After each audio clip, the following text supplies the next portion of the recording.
नमस्कार, India voice देख रहे हैं आप। आपके साथ मैं हूं बबीता। तो संसद के शीतकालीन सत्र को लेकर सर्वदलीय बैठक चल रही है। तो शीत सत्र से पहले सर्वदलीय मंथन शुरू हो गया है। तो कांग्रेस ने सर्वदलीय बैठक में कई मुद्दों को उठाया है। तो चुनाव आयुक्त की नियुक्ति, ईडब्ल्यूएस पर चर्चा की मांग भी की गई है। तो इसी दौरान टीएमसी ने महंगाई, बेरोजगारी पर चर्चा की मांग की है। तो एजेंसियों के कथित दुरुपयोग पर भी चर्चा की मांग की गई है। तो इससे पहले ही शीतकालीन सत्र शुरू होने वाला है कल, और उससे पहले सर्वदलीय बैठक की जा रही है। तो सर्वदलीय मंथन शुरू हो गया है, जिस दौरान विपक्ष ने कई सवाल खड़े किए हैं। कांग्रेस ने सर्वदलीय बैठक में कई मुद्दों को उठाया है। तो चुनाव आयुक्त की नियुक्ति, ईडब्ल्यूएस पर चर्चा की मांग भी की गई है। तो टीएमसी के द्वारा महंगाई और बेरोजगारी पर चर्चा की मांग की गई है। तो वहीं एजेंसियों के कथित दुरुपयोग पर भी चर्चा की मांग को उठाया गया है।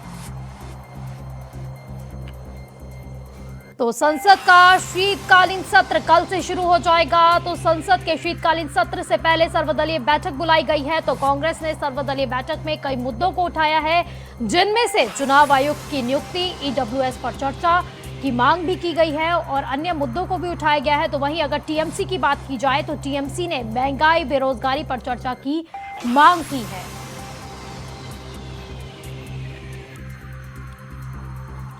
तो एजेंसियों के कथित दुरुपयोग पर भी चर्चा की मांग की गई है।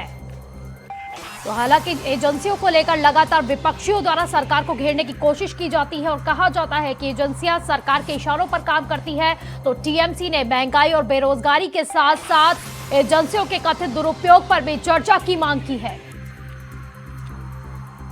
तो आसार यही बताए जा रहे हैं, जिस तरह से चर्चा पे मुद्दों को लेकर बातचीत हो रही है, चर्चा की जा रही है और मांग उठाई जा रही है। तो इसके जरिए यही लग रहा है कि कल का संसद का शीतकालीन सत्र काफी ज्यादा हंगामेदार भी रहने वाला है। तो संसद के शीतकालीन सत्र को लेकर सर्वदलीय बैठक बुलाई गई है, सर्वदलीय मंथन चल रहा है।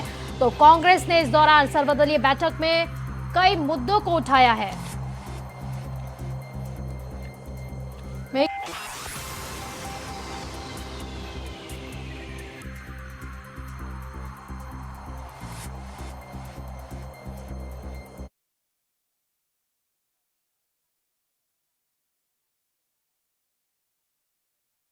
से पहले मंथन किया जा रहा है। सर्वदलीय बैठक में मंथन शुरू हो गया है। तो कांग्रेस ने सर्वदलीय बैठक में कई मुद्दों को उठाया है, जिनमें से चुनाव आयुक्त की नियुक्ति, ईडब्ल्यूएस पर चर्चा की मांग की गई है। तो वहीं टीएमसी ने महंगाई और बेरोजगारी पर चर्चा की मांग तो की ही है, साथ ही एजेंसियों के कथित दुरुपयोग पर भी चर्चा की मांग की है।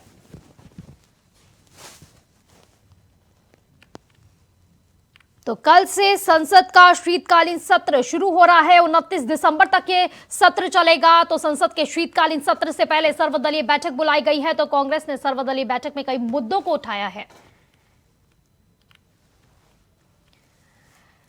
तो ज्यादा जानकारी के लिए हमारे सहयोगी योगेश हमारे से जुड़ गए हैं न्यूज रूम से लाइव। तो योगेश, क्योंकि संसद का शीतकालीन सत्र कल से शुरू हो रहा है, उससे पहले सर्वदलीय बैठक शुरू हो गई है, क्या कुछ चर्चाएं हो रही हैं? बिल्कुल बबीता, देखिए जिस तरीके से सर्वदलीय बैठक का आयोजन किया गया है, दरअसल कल से शीत सत्र का आगाज होना है और उस आगाज से पहले ही आज सर्वदलीय बैठक बुलाई गई है।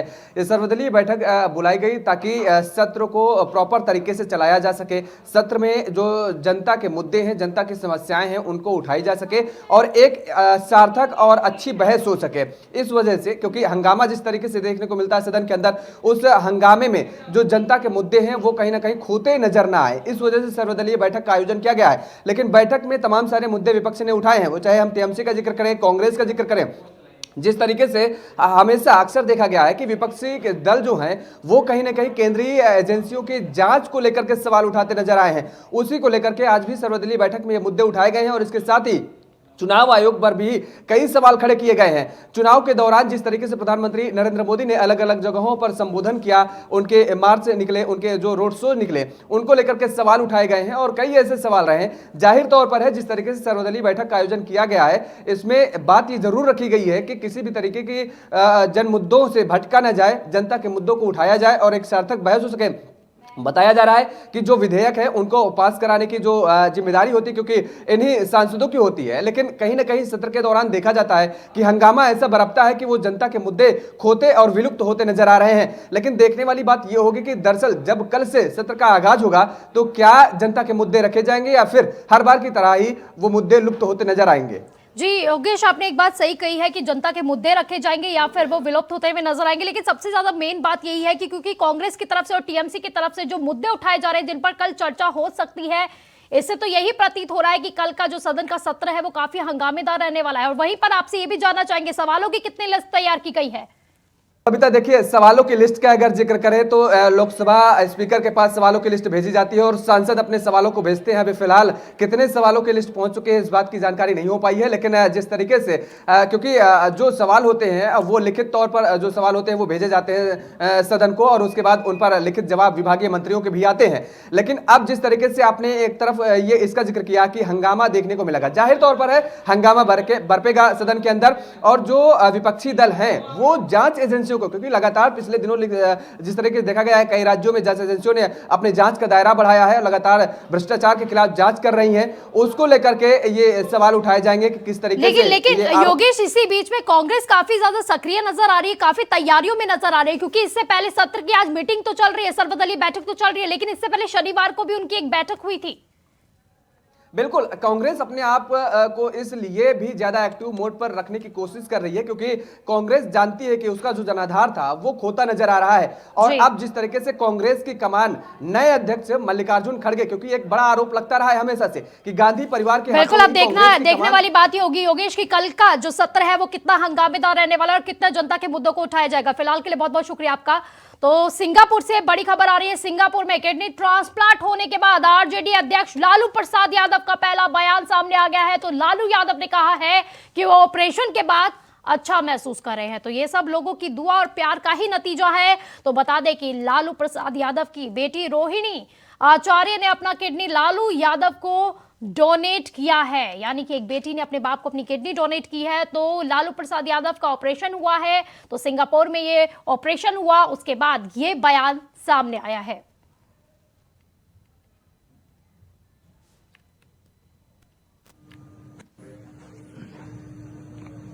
आप लोगों ने सब दुआ किया, अच्छा फील कर रहे हैं, हम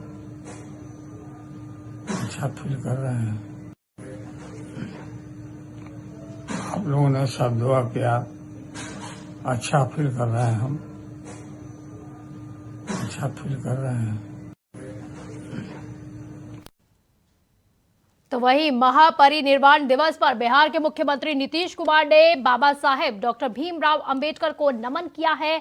भारत के संविधान निर्माता डॉक्टर भीमराव रामजी अंबेडकर की पुण्यतिथि पर पटना में हाईकोर्ट के पास पुण्यतिथि के अवसर पर राष्ट्रीय समारोह का आयोजन भी किया गया। तस्वीरें आपको दिखा रहे हैं। तो मुख्यमंत्री नीतीश कुमार ने बाबा साहेब अंबेडकर की प्रतिमा पर माल्यार्पण कर उनको नमन भी किया है। तो इस दौरान मुख्यमंत्री ने कहा कि अंबेडकर जी के प्रति मन में बहुत ज्यादा भाव है, उन्होंने इतने अच्छे ढंग से समाज की रचना की है। बाद में हम सब कुछ जा करके एक चीज को देखे हैं, उनके प्रति तो हम लोगों के मन में बहुत ही ज्यादा एक भाव है कि इन्होंने इस प्रकार से इतना अच्छे ढंग से संविधान की रचना की, और सबसे बड़ी बात है कि समाज के हर तबके के उत्थान के लिए बात किया। आज जो सोच लीजिए कि एक गरीब तबके को कैसे पढ़ने का अवसर इनको दिलाया गया किनके द्वारा, और उसके बाद इन्होंने कितना अच्छा काम किया।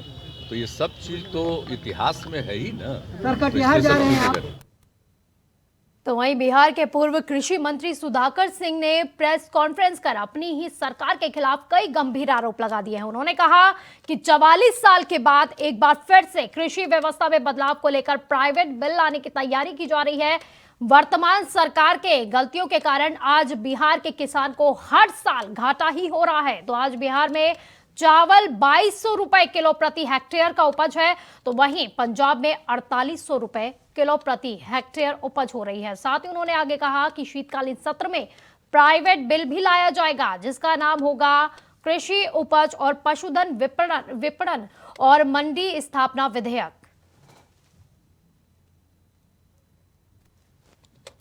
चौवालीस साल बाद हम लोग विधेयक प्राइवेट बिल लेके आ रहे हैं, और मेरी जानकारी में अभी विधानसभा में 44 साल से पुराना कोई विधायक नहीं है। पुराने भी जितने हैं हाउस में वो 77 के बाद ही वाले हैं, 77 वाले हैं, उससे पहले के नहीं हैं। तो ये पहली बार है, ये तो अभी पता चलेगा हम लोगों को कि बिल आने दे रहा है लोग कि नहीं आने दे रहा है। इसकी एक दो दिनों में यह बातें साफ हो जाएंगी। यह पार्टियों को समर्थन देने के लिए हमारे एक बिल नहीं आए हैं, ये बिहार की जनता और कृषि क्षेत्र में लगे हुए लोगों के समर्थन देने के लिए कानून। तो वहीं दिल्ली एमसीडी के एग्जिट पोल में आम आदमी पार्टी बहुमत के साथ सरकार बनाते हुए दिखाई दे रही है। तो आज पार्टी संयोजक और दिल्ली के मुख्यमंत्री अरविंद केजरीवाल ने इसे लेकर अपना बयान भी दिया है और कहा है कि इसके लिए मैं दिल्ली वालों को धन्यवाद देता हूं। हालांकि अरविंद केजरीवाल ने आगे कहा कि अभी हमें कल आने वाले नतीजों का इंतजार करना चाहिए। वहीं गुजरात के एग्जिट पोल को लेकर केजरीवाल ने क्या कुछ कहा, सुनाते हैं आपको भी। तो मैं दिल्ली के लोगों को बधाई देता हूं। मैं उम्मीद करता हूं, कल मैं देख रहा था नतीजे, आम आदमी पार्टी के काफ़ी अच्छे नतीजे आए और जनता ने फिर से भरोसा जताया है, आम आदमी पार्टी पे भरोसा किया है। तो मैं उम्मीद करता हूं कि ऐसे ही नतीजे आएंगे और कल इंतज़ार करते हैं। गुजरात में पॉजिटिव नहीं है, पॉजिटिव हैं। नई पार्टी है, नई पार्टी ने एंट्री की है और कह रहे थे कि बीजेपी जो है गढ़ है इन लोगों का। तो इतनी कोई 15% 20% वोट शेयर पहली बार अगर कोई पार्टी जाए तो बड़ी बात है। तो वहीं झारखंड आरजेडी ने खुद की सरकार के खिलाफ ही हल्ला बोल दिया है।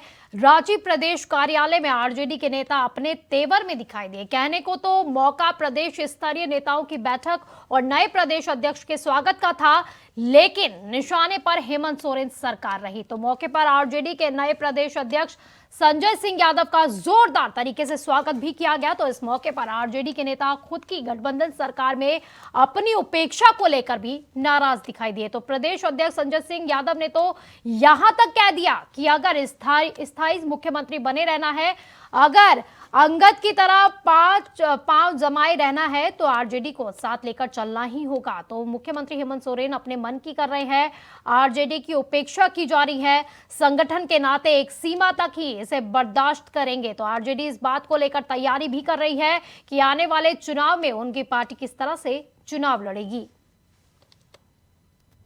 नहीं, माननीय मुख्यमंत्री जी को मैंने चेतावनी नहीं दिया है, सलाह दिया। मैंने माननीय मुख्यमंत्री जी को सुझाव दिया है कि अगर परमानेंट मुख्यमंत्री रहना है और अंगद की तरह पांव को जमा के रखना है तो राष्ट्रीय जनता दल को आपको साथ लेके चलना होगा। साथ तो है तो फिर नाराजगी क्यों? बहुत से ऐसी बातें हैं जो मुख्यमंत्री जी अपने मन से कर रहे हैं, राष्ट्रीय जनता दल को उपेक्षा कर रहे हैं। तो एक संगठन है, एक समय सीमा तक उसको हम लोग बर्दाश्त कर सकते हैं। नहीं माननीय। आज ही के दिन साल 1992 को बाबरी मस्जिद को गिराया गया था। तो उत्तर प्रदेश के अयोध्या में 6 दिसंबर यानी कि आज बाबरी मस्जिद विध्वंस की बरसी को देखते हुए हाई अलर्ट की घोषणा की गई है। तो कड़ी सुरक्षा के बीच ड्रोन से भी निगरानी रखी जा रही है। चौप्पे चौप्पे पर पुलिस बल को तैनात किया गया है। साथ ही रामनगरी में प्रवेश करने वाले हर व्यक्ति पर भी नजर रखी जा रही है। तो होटल हो या फिर धर्मशाला, सभी की चेकिंग की जा रही है। पूरे जिले में धारा 144 लागू कर दी गई है।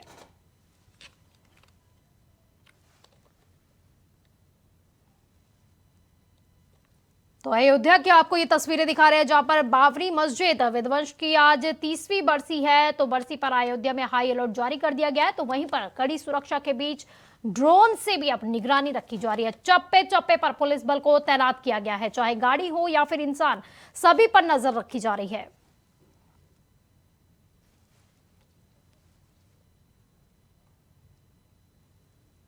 तो वहीं लाख प्रयासों के बावजूद जिला अस्पताल की व्यवस्थाएं सुधरने का नाम नहीं ले रही।